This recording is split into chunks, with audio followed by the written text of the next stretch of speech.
r/NoSleep. Posted by u/nomas39. I don't think that my students are actually human. Part 2. It's crazy what the human mind can adapt to, if it's determined enough. I'm not some moron from a horror movie who goes poking his nose into every dark crawlspace when he hears a noise. When weird things happen here at school, I don't even offer them a second glance.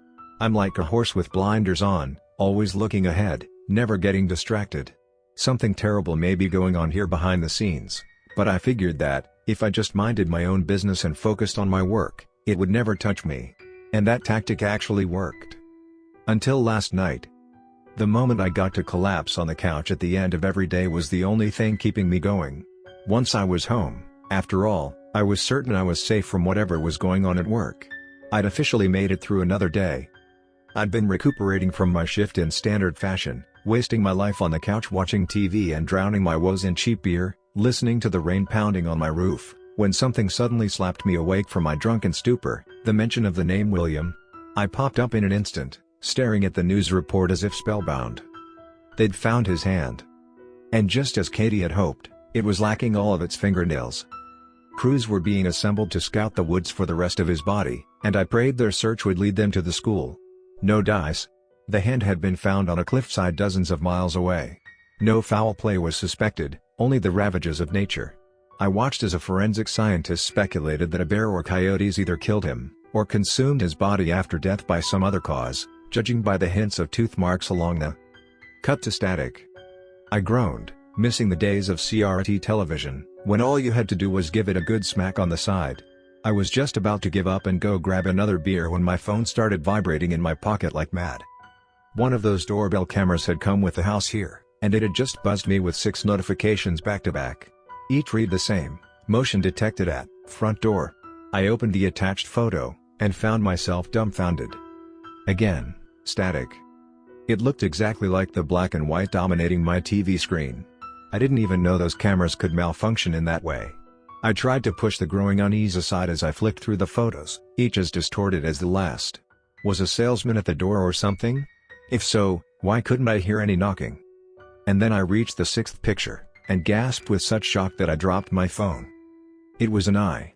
A single eye, red and veiny and bloodshot, piercing through the static, with pupils so dilated that the iris looked almost completely black. It was as if somebody was pressing their face directly against my door camera, just to stare back at me through my own screen, like they were peeking through a keyhole. I stared at my phone on the ground, my heart seizing in my chest. I knew it was just a still photo, but I couldn't help but feel I was locking eyes with something staring back at me. And then I heard crackling in my TV set, and looked up to see it yet again, that very same eye, staring at me from behind that blurring fuzz of static, gazing rapidly around the room before settling to meet my gaze. Its pupils dilated even further, as if excited by the sight of me. And then came a crash and roar that shook my home, and I screamed and fell to the floor, sure some demon was charging towards me. But it was only a bolt of lightning crashing down right outside my door, and my TV screen burned out, every light in my home flickering and dying, a terrible silence and darkness settling upon my living room. With trembling hands I reached for my phone to flick on its measly little flashlight. I know I was probably just giving away my position, but I just couldn't bear to sit there in that pitch blackness, knowing something could come at me from any angle in the dark.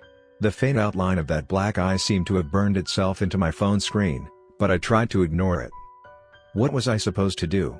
My every primitive instinct was screaming at me to run, like I was some deer in the woods who could sense that the wolves were circling. But how could I escape something I didn't even understand? I hid in my bedroom, with all the superstition of a child who believes hiding under a blanket would protect them from the monster in their closet, staring at my door and clutching my baseball bat like it would do anything. The static returned, outside this time. At first I thought it was just the rain beating against my 2 windows, but then I turned and saw a hint of white light pouring through the glass. I hid just in time.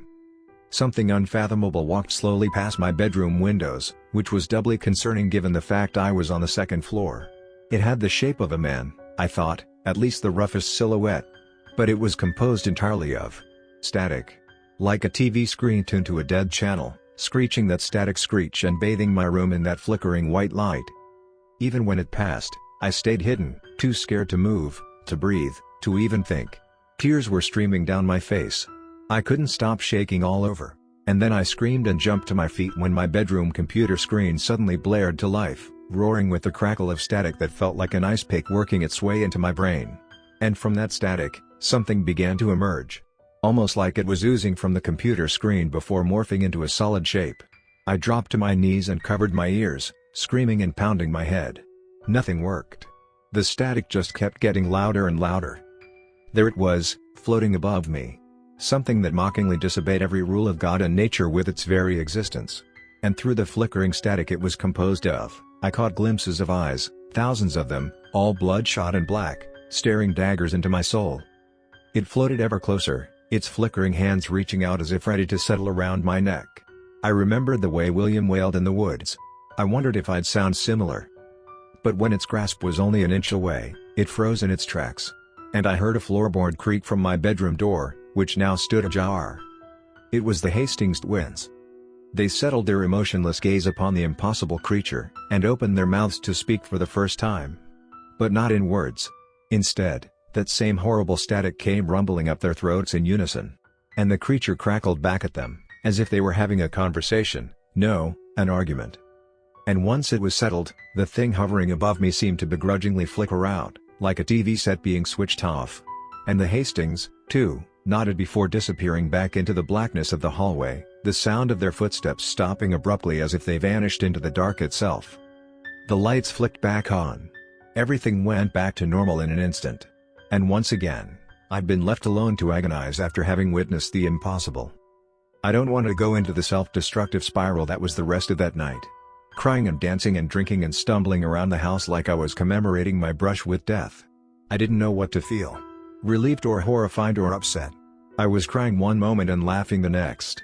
But eventually, I finally settled on a single emotion, anger.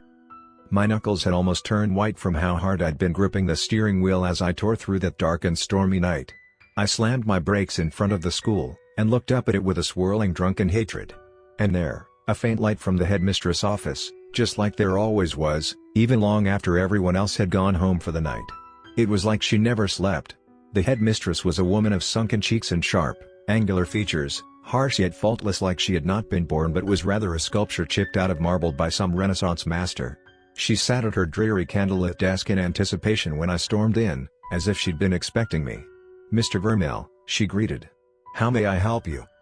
But I'd already seen that familiar, knowing look in her eyes. I scowled at her. "You know why I'm here. Perhaps I want to hear it in your own words." "Don't do that," I snapped at her. It drove me mad, that tone of hers. "You always speak to me like I'm some stupid child." "I'm not.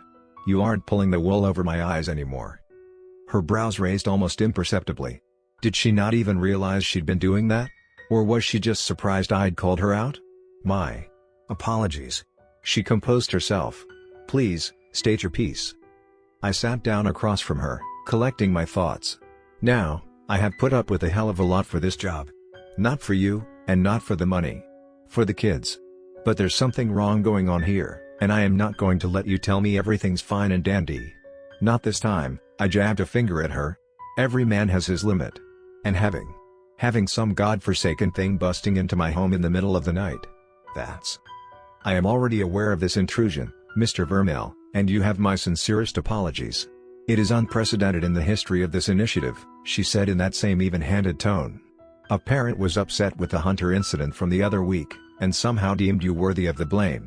The Hastings family is brand new to us, you see, and doesn't quite understand how things work here. I shall see to it that their behavior is corrected." I slammed a fist against the desk. "A parent? You act like this was some botched PTA meeting. The thing that busted into my house wasn't even human." I leaned in close. "Headmistress, I'm telling you for the last time. I'm not some useful idiot you can keep in the dark forever. You need to tell me what's going on here, or I walk. Simple as that." There was a long pause, and in that silence, my mind ran wild. My nerve faltered. Maybe I really am one of those morons from a horror movie, I realized. I just waltzed into the headmistress' office all alone, and ranted about knowing far too much. If there was some sort of conspiracy going on here, what was stopping her from disappearing me at that very moment? I braced myself for those things in the security uniforms to kick down my door. But instead, the headmistress slowly stood, and turned to face the window with her arms crossed behind her back, watching the raindrops roll down her window. "Do you know the one thing that unites all sentient things, Mr. Vermeil?" I blinked. No, I don't. "The capacity for parental love," she explained. "Even penguins will guard and warm their eggs for weeks, elephants will nurture and rear their calves for over a decade, etc., etc. The love a parent may have for their child is one of the very few ineffable qualities which unites all intelligent species." I know what you're about to say. Yes, there are true monsters out there, of every kind, who neglect or abuse their children. But that is their choice. Their own sin. It is not innate to them. In the end, even the darkest devils or most wicked fiends are capable of making the choice to love their own children. She turned to me, and her gaze was hard and cold. I'd never seen her so on edge. "Now, I want to imagine that you are of a species that is reviled by all the world, despised and feared by all mankind, considered the stuff of nightmares and urban legend. Perhaps your reputation is well earned. Perhaps you've come to accept your life as a thing of horror. Lonely, dreaded, but free." Her heels clicked against the wood floor as she stepped closer. "But would you not want better for your children? Would you not want them to have, at least, the option of living in a world that accepts them?" There was a tinge of emotion in her voice, the first I'd ever heard. "That is the Integration Initiative," she concluded, gesturing to the photos littering the walls of smiling alumni. "We offered you all a truce in a war older than the very mountain we're standing on." I stared at her, breathless, slowly working up the courage to ask. "We?" As if on cue, lightning struck seemingly just outside her window, and lit up the room in its ghostly blue glow. And in that light, the headmistress shadow appeared to encompass her entire half of the room. It had the shape of something not only inhuman but which defied all natural laws, some impossible, cyclopean beast adorned by 1,000 writhing, grasping tentacles, the sort of creature I could imagine pulling entire ships down beneath the sea in some bygone era. But the lightning passed, and all it left was the woman standing before me, staring me dead in the eyes. "Do you understand?" What else could I do but nod?